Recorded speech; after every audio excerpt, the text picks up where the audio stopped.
वाष्पीकरण व क्वथनांक में अंतर। ये बहुत ही बड़ा महत्वपूर्ण प्रश्न है।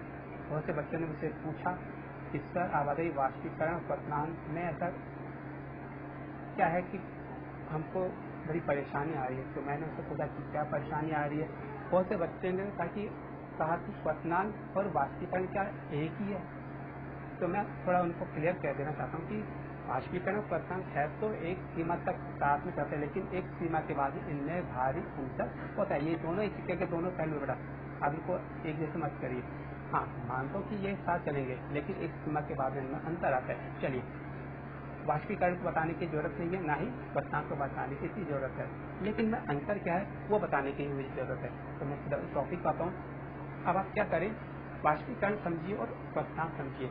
मैंने पहले कहा था चित्र में देखकर रख करें, क्वथनांक को देख लीजिए। क्वथनांक को बोलते हैं बॉइलिंग, ठीक है। अब हम जानते हैं कि पानी का तापमान कितना होता है, 100 डिग्री। तो ये क्या कहलाएगा, क्वथनांक कहलाएगा। पानी का क्वथनांक क्या है, 100 डिग्री। तो 100 डिग्री टेम्परेचर में आते ही पानी किसमें बन जाता है, भाप में बन जाता है, गैस में बदल जाता है। और वाष्पीकरण में भी क्या होता है, पानी भाप में बदल जाता है। लेकिन क्वथनांक के लिए पानी को 100 डिग्री टेम्परेचर देना कंपलसरी है, जबकि वाष्पीकरण में ऐसा कुछ भी नहीं है। अब वाष्पीकरण में पानी का बर्तन लो, उसे बाहर रखो, उसका वाष्प बदल जाएगा। लेकिन क्वथनांक में पानी को आपको 100 डिग्री टेम्परेचर देना ही पड़ेगा। क्लियर। अब मैंने एक चित्र बनाया बेटा। चित्र पहले आप क्वथनांक को देखिए, ये जार है, ठीक है। इस जार को मैंने 100 डिग्री टेम्परेचर दिया। टेम्परेचर देने से क्या हो गया, पानी की बूंदे भाप में बदल गई, भाप क्या नहीं गैस में बदल गई। क्लियर। तो 100 डिग्री जो उसका क्वथनांक है, जिसमें हम क्या दे रहे हैं, लगातार भाप दे रहे हैं। भाप देने के फलस्वरूप क्या रहे, सॉरी माफ करना, 100 डिग्री टेम्परेचर में हम क्या दे रहे हैं, तो ऊष्मा ऊर्जा दे रहे हैं। ऊष्मा ऊर्जा देने से ये क्या होता जा रहा है, भाप में बदल जा रहा है। जबकि वाष्पीकरण में मैंने क्या किया, एक जार लिया, ठीक है, और जार को मैंने कहाँ रख दिया, एक खुले वातावरण में रख दिया। अब जो भाप होती है वो क्या होती है, सरफेस यानी जो तला दिखा है ऊपर का लाइन दिखिए, यहाँ पे वाष्पीकरण होगा। वाष्पीकरण में कभी भी पानी नीचे से भाप में नहीं बदलता है। कहाँ से बदलेगा, ऊपर की जो सतह होती है यहाँ से बदलेगा पहले। जबकि क्वथनांक में पानी कहीं से भी भाप में बदल सकता है, ऊपर से भी, सतह से भी, नीचे से भी, बीच में से, ठीक है।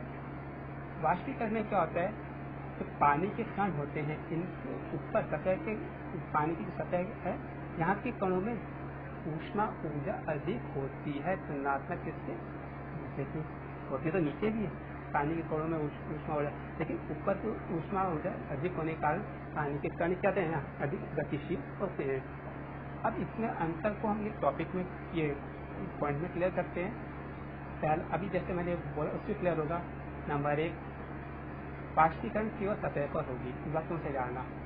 वाष्पीकरण केवल सतह पे होगी। अभी मैंने चित्र बनाया है, पास में चित्र देखो, ये मैंने पानी का ऊपर से लिया है, ठीक है, जिसका सतह है, ठीक है। अभी सतह में क्या है, पानी जैसे जैसे बाहर के वातावरण संपर्क में आता है, कण पहले से गतिशील होते हैं, थोड़ा सा टेम्परेचर में कर वो हवा में बदल जाते हैं।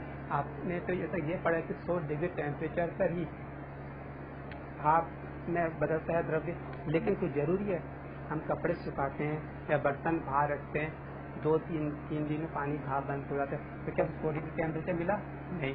तो इसका मतलब पानी 100 डिग्री से कम टेम्परेचर में भाप में बदलता है। तो वाष्पीकरण में यही चीज होती है बेटा, वाष्पीकरण में आपको 100 डिग्री टेम्परेचर देने की कोई जरूरत नहीं है। पानी आपका 100 डिग्री से कम में भी भाप में बदल जाता है। हम कपड़े सुखाते गर्मी में, ये थोड़ी हम 100 डिग्री टेम्परेचर देते हैं सूरज के माध्यम से, नहीं, थोड़े से टेम्परेचर नहीं, पानी किस बदल जाता है, भाप में बदल जाता है। जबकि क्वथनांक में क्या होता है, यह इसमें आपको पूरा 100 डिग्री टेम्परेचर देना पड़ेगा। वाष्पीकरण की क्रिया तो केवल सतह पे होती है, जबकि क्वथनांक की क्रिया पूरे द्रव्य में होती है। ये पहला अंतर अपना क्लियर हो गया, ठीक है। दूसरा अंतर होता है, वाष्पीकरण की प्रक्रिया धीमी होती है। वाष्पीकरण में मैंने पहले बोल दिया, 1 दिन 2 दिन 3 दिन आपको बर्तन बाहर रखना पड़ेगा, ठीक है। वाष्पीकरण की प्रक्रिया कैसे होगी बेटा, धीमी होगी। जबकि क्वथनांक की प्रक्रिया क्या होती है, तेज होती है। जैसे पानी को 100 डिग्री टेम्परेचर मिल जाता है, पानी बहुत तेजी से भाप में बदल जाता है। ठीक है, अब आते हैं अगला टॉपिक तीसरा, वाष्पीकरण किसी भी तापमान पर होता है। जैसे आपका तापमान 40, 50, 60 डिग्री तो ज़्यादा ही होता है, 40 से लेकर 55 डिग्री में आ जाता है तो वो वाष्पीकरण होना प्रारंभ हो जाता है।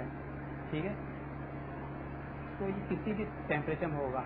जबकि आपका जो कोई क्वथनांक होता है ये सिर्फ जो भी द्रव्य है, पानी है तो 100 डिग्री से, अदर कोई दूसरा लिक्विड है तो अपने क्वथनांक बिंदु पर ही होगा। यहाँ इस टॉपिक को क्लियर हो गया बेटा।